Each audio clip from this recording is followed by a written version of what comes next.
Michael Carrick is standing on the touchline at Old Trafford.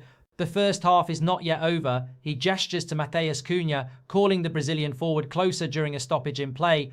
What follows is a brief but telling exchange. Carrick speaks clearly and directly, instructing Kuña on the balance between playing wide and coming inside, and when to time his runs in behind the defence. It is a small moment, but it tells you everything you need to know about what is happening at Manchester United right now. This is a manager who is in the details. This is a manager who is watching, thinking and communicating in real time. And in that second half, Matias Kuña won a penalty that changed the entire trajectory of the match. Maxence Lacroix was sent off. Bruno Fernandes converted the spot kick. Benjamin Sesko scored the winner. Manchester United won 2-1 against Crystal Palace, and the club moved up to third place in the Premier League table. That is not a coincidence. That is the product of clear tactical instruction delivered at the right moment by a head coach who knows exactly what he is doing. Since Michael Carrick took charge of Manchester United, the club has collected 19 points from a possible 21 in the Premier League. Think about that number for a moment. 19 points from 21 available. That is the kind of form that defines title challenges. That is the kind of form that changes the entire direction of a football season. And for Manchester United, a club that has been searching for consistency and clarity for a long time, it represents something significant. The situation at Old Trafford has shifted, and today I want to break down exactly how that has happened, what the key decisions were, what the stakes look like, and where the club now stands across every major storyline developing at the moment. Let us be honest about what was at risk here. When Ruben Amorim was dismissed, Manchester United were in a difficult position. The football had not convinced, the system had not landed, the players had not taken to it with any real confidence. There was uncertainty throughout the squad, and there was a real danger that the second half of the season would simply drift away without direction or purpose. Bringing in Michael Carrick as interim head coach was a decision that carried significant weight. Interim appointments can go one of two ways. They can stabilise a club and provide a genuine platform for something better, or they can tread water, keep things steady without truly moving the club forward and leave the same problems unsolved come the summer. The stakes were clear. If Carrick could not get results quickly, the top four would have slipped out of reach. Champions League football, which is critical for a club of Manchester United's size and ambition, would have been gone for another season. And the longer the poor form continued, the harder it would have been to attract the right players, the right manager, and build the right project going forward. Everything was riding on the next few weeks, and Carrick delivered. If you are watching this and you want deeper analysis on stories like this, stories where the details really matter and where understanding the full picture helps you see what is actually going on, then hit that subscribe button now. At United HQ, we break down every major development at Manchester United with honesty, precision, and proper analytical depth. Subscribe, turn on notifications, and come back for every update. The Tactical Reset. Let us start with what Carrick actually changed on the pitch, because this is the foundation of everything that has followed. Ruben Amorim had implemented a 3-4-2-1 formation at Manchester United.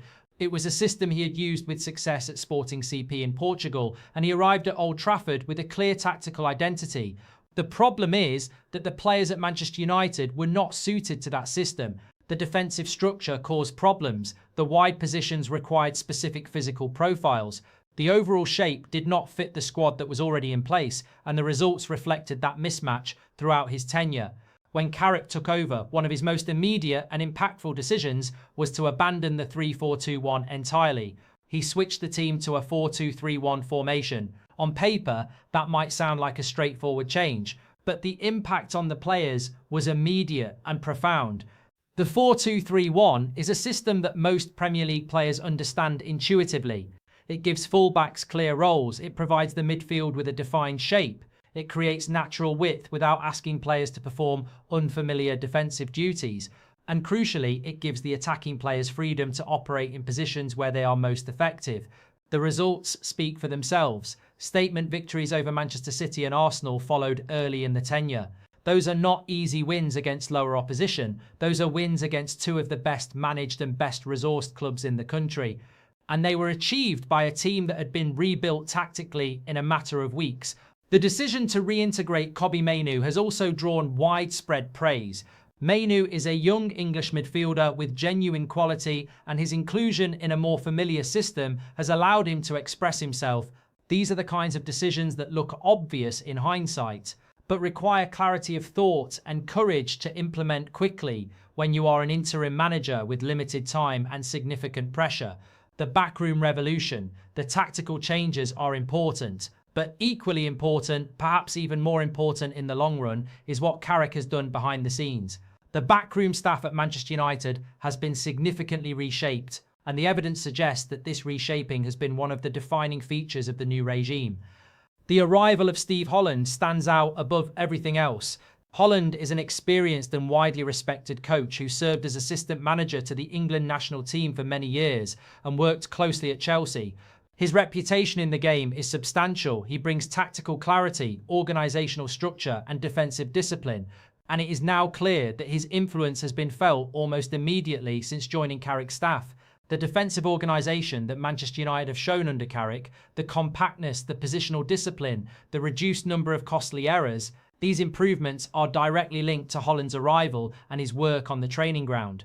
But Holland is not the only significant addition. Carrick has surrounded himself with people who understand Manchester United and who understand English football.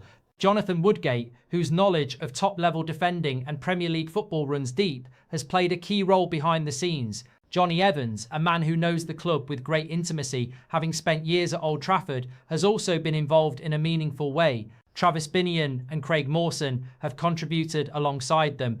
This is not a random collection of coaches assembled in a hurry. This is a deliberate, considered construction of a backroom team built around experience, trust and knowledge. Carrick has brought in people he believes in, people who will contribute honestly and openly, and the atmosphere that is created within the training environment has clearly had a positive effect on the players. And here is something worth reflecting on, because it says a great deal about the culture shift at the club.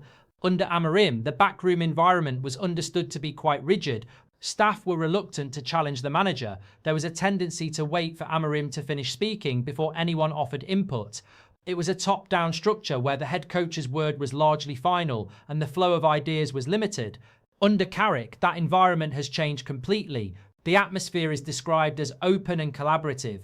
Voices are heard, ideas are exchanged, coaches contribute, and that kind of culture where the people around the manager feel empowered to speak and to contribute tends to produce better outcomes on the pitch. The players feel it, the training sessions reflect it, and the results are showing it. This is not just about tactics, this is about the entire ecosystem of the club becoming healthier. And Carrick, at 44 years of age, in his first major Premier League role in this capacity, has managed that transition with impressive maturity. The Crystal Palace victory in detail. Let us return to the Crystal Palace match, because it is worth examining properly. Manchester United won 2-1. It was not comfortable throughout. Crystal Palace are an organised and competitive side, and the game required Manchester United to show resilience and tactical intelligence. The key moment came in the second half. Matias Kuña won a penalty. That penalty led to Maxence Lacroix receiving a red card, reducing Crystal Palace to 10 men and fundamentally altering the dynamic of the match. Bruno Fernandes stepped up and converted the spot kick. Benjamin Sesko then scored the winning goal, putting the result beyond doubt. But the moment I want to return to is that first half conversation between Carrick and Cowner. When Carrick was asked directly about that touchline exchange in his post-match press conference, he was clear and precise in his answer.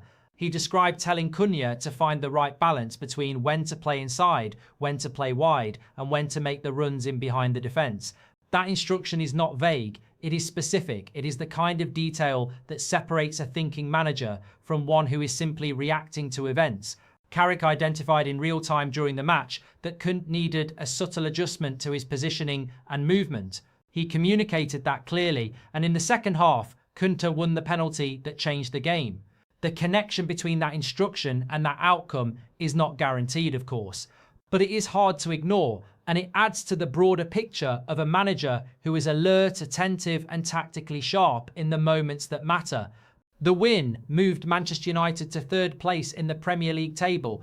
The race for the top four is now very much alive, and following the result, there is genuine momentum behind the idea that Carrick could be the man to lead the club beyond the end of this season.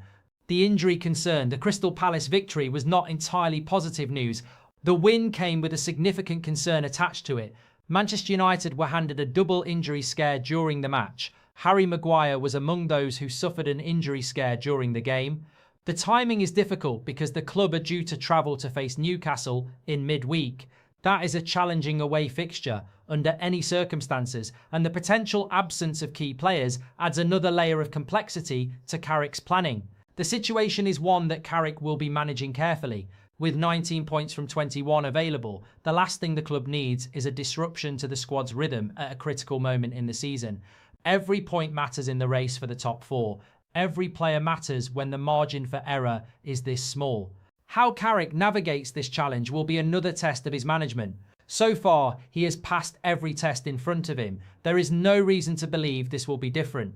But the Newcastle fixture now carries an added degree of uncertainty that was not there before Crystal Palace. The Marcus Rashford situation.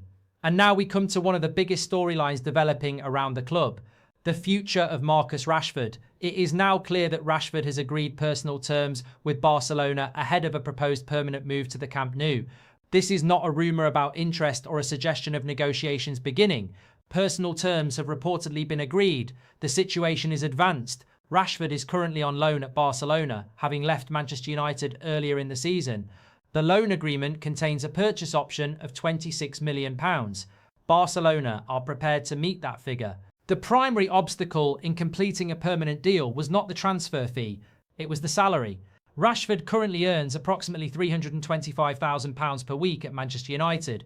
That is a significant wage by any measure, and Barcelona were not in a position to match it given their well-documented financial constraints. But the situation has moved. Rashford has reportedly agreed to take a substantial pay cut in order to make the move permanent. He views this as a dream opportunity. He wants to stay in Barcelona, and he is willing to sacrifice a significant portion of his current earnings to make it happen.